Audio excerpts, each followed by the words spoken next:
Pardon me, sir. Are you that man, Theodore Dostoevsky? I am indeed he of whom you speak. And who may you be? I am one of your noble admirers, Friedrich Nietzsche. Nietzsche? Could this be the very same Nietzsche, the German prodigy? How grateful I am that such a man has heard of my humble works. I must say that I one day found your works by chance in a bookshop, and the power of your literature and philosophies has touched me deeply. I always enjoy the opinions of an admirer, and I'm always interested in hearing new ideas on my work, especially from a scholar of your magnitude. Pray tell, what draws you to my writing? I admire your idea of the extraordinary man. I think it was you who said the human race is divided into the ordinary and the extraordinary, where only the extraordinary are intelligent enough to excel, and the ordinary are simply there to watch. Those are my words almost to a T. It is a dangerous idea, though, my young friend. If you recall, it was with that idea that poor Raskolnikov ultimately met his demise. Ah, but he is only aspiring to be extraordinary, is he not? He lacks the will to overcome himself and complete his task. He is not truly of the criminal type, the type of strong man who has been made sick, whose virtues are put in ban by society, our domesticated, mediocre, emasculated society, in which a man with his natural forces unimpaired, coming from the mountains or from seafaring adventurers, necessarily degrades into a criminal. This is true. Perhaps he does not degenerate so much as grow into his role, out of necessity.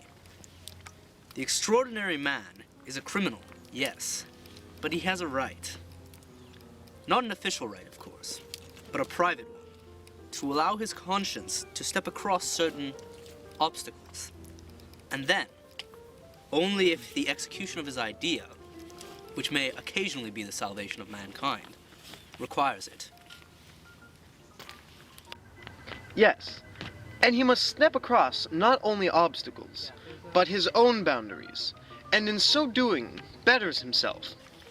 As I was saying before, I believe that what ultimately defeated Raskolnikov was his pride and religion, which are things one must overcome to undertake such a venture. Ah, an interesting idea. Please go on. Well, I believe that such an extraordinary man, as you say, should overcome himself to ascend into a deity figure, replacing the moral detriments of Christianity with his own subjective ideas of morality. I also believe that he who fights monsters, either that of society or those of moral conflicts, should look into that he himself does not become a monster. Ah, so your quarrel is with Christianity. Fascinating. I too find myself in doubt of the moral grounding of my faith, but it has never occurred to me to cut God out of the equation altogether. Haven't you heard? God is dead. Ha! Brilliant. So you think that God is dead? If God is dead, what becomes of man? As I stated earlier, it is man that must fill this void of God. More specifically, I believe that is the extraordinary men of which you speak who are capable of filling that void. They must overcome their humanity to become something slightly more, something superhuman. What you call the extraordinary man, I call the Übermensch, a man-god, if you will. You have only to get rid of the ideal of God in man. You have lovely ideas, but without God, there is chaos. God, dead or not, is a cultural phenomenon that defines and rules the order of society and morality. Why must this tired tradition define our morality, when men can define his own morality for himself? A time and opportunity for change is upon us, and here where I present you the Übermensch, who is capable of redefining that God where that God once stood. Certainly we can look towards a future of moral rebirth, perhaps the direct result of the death of God, as you say. My friend, we have produced the hardest possible thought, the death of God. Now, let us create the creature who will accept it lightheartedly and blissfully, this new race of man. New man. New life. A new everything. But alas, my friend, I fear that we are still divergent on our ideas on the question of God. And I don't believe this is something that we will resolve in one sitting. May I end with a plea for you to reread The Resurrection of Lazarus, as I know you yourself were once a Christian scholar, and take into mind your idea of this overcoming.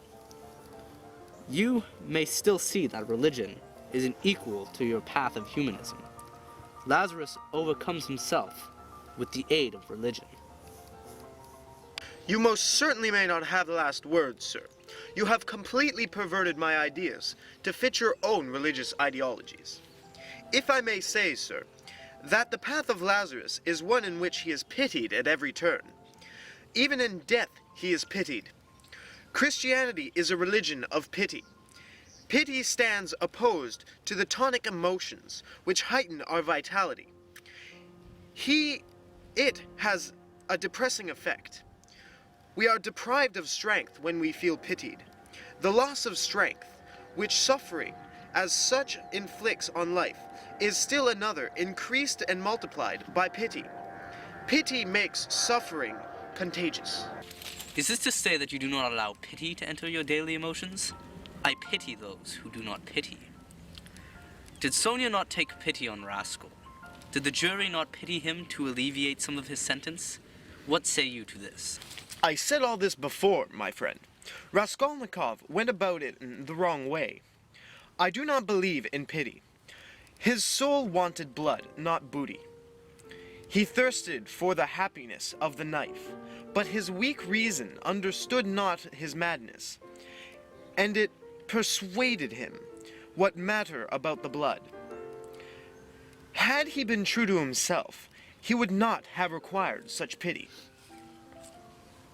Is this to say that man should be a selfish creature? Selfishness is blessed.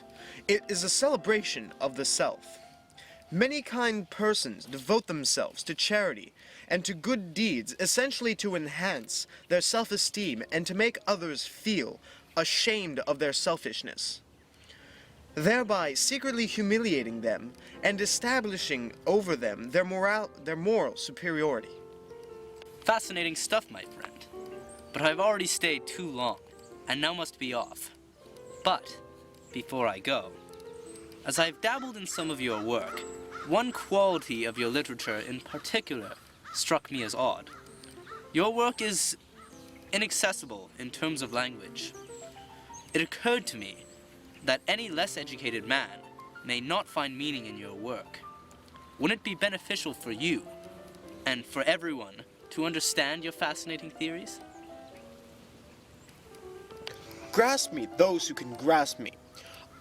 But I am not your crutch. Proverbs should be peaks, for those spoken to should be big and tall.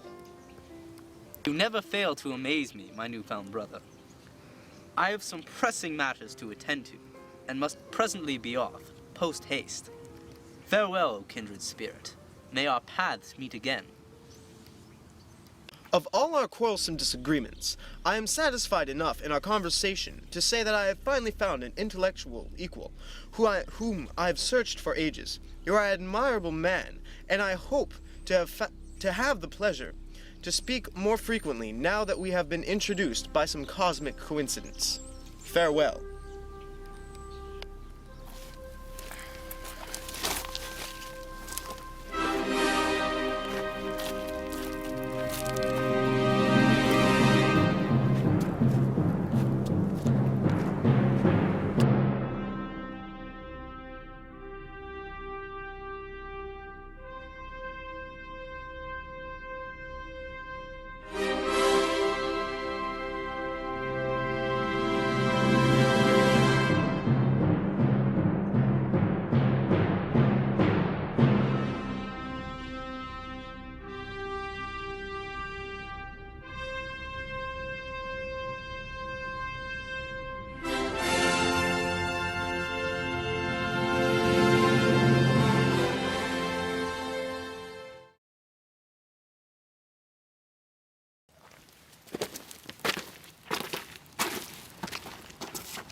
Go.